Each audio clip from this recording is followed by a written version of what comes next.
যুবশক্তি ভরসা স্কিম কবে থেকে চালু হচ্ছে এবং যারা যুবসাথীতে এনলিস্টেড আছেন তারা কি আবার যুবশক্তিতে অটো কনভার্ট হবেন, কি যারা যুবসাথীতে আছেন তারা সবাই যুবশক্তি পাবেন, এই নিয়ে আপনাদের মধ্যে ডাউট তৈরি হচ্ছে। তো লেটেস্ট আপডেট কিছু চলে এসেছে সূত্র মারফত, আপনাদের বলবেন কবে থেকে শুরু হচ্ছে এই প্রক্রিয়া, ইচ অ্যান্ড এভরিথিং পুরোটা আজকের এই ভিডিওটাতে শেয়ার করবো। যারা নতুন আছেন অবশ্যই এসডি টিউটোরিয়াল গাইডকে সাবস্ক্রাইব করে দিন যাতে সমস্ত তথ্যগুলো টাইম টু টাইম আপনারা পেয়ে যান।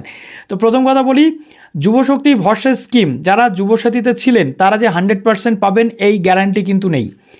এখানে কতগুলো ক্রাইটেরিয়া মোটামুটি গভর্নমেন্ট রাখার চেষ্টা করছে। এক নম্বর হচ্ছে আপনাকে 21 থেকে 45 বছরের মধ্যে বয়স হতে হবে। দ্বিতীয়ত যেটা রয়েছে, আপনাকে সম্পূর্ণ বেকার হতে হবে, অর্থাৎ কোনো সেক্টরে আপনার কোনো কাজের মধ্যে থাকলে চলবে না। 3 নম্বর রয়েছে আপনাকে গ্র্যাজুয়েশন যদি পাস করেন তাহলে আপনার 3000, আর গ্র্যাজুয়েশনের নিচে মিনিমাম মাধ্যমিক পাস করলে আপনি 2000 টাকা পাবেন।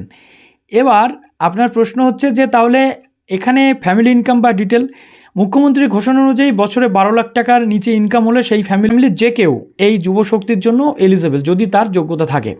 কিন্তু এখানে একটা প্রবলেম হয়েছে, যুবশক্তি যারা পাবে তাদের ক্ষেত্রে প্রবলেম হচ্ছে একটা, বাড়িতে যদি কোনো মেম্বার কোনো সরকারি প্রকল্পের সুবিধা পায় তাহলে যুবশক্তি দেওয়া হবে না।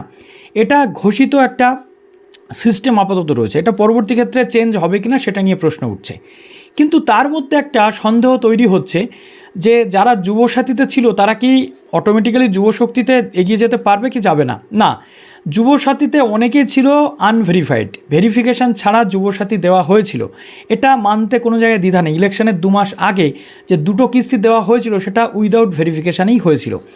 এখন সেই যুবসাথীর ডেটার সাথে যুবশক্তির যে নতুন পদক্ষেপ এবং নতুন প্রকল্প তার ডেটাটাকে ম্যাচ করানোর চেষ্টা হচ্ছে, এবং সেখান থেকে যারা যোগ্যতার মাপকাঠিতে টাচ করবে তারা সুযোগ পাবে, না হলে অন্যরা সুযোগ পাবে না। এখানে উঠে আসছে কতকগুলো নতুন প্রসেস।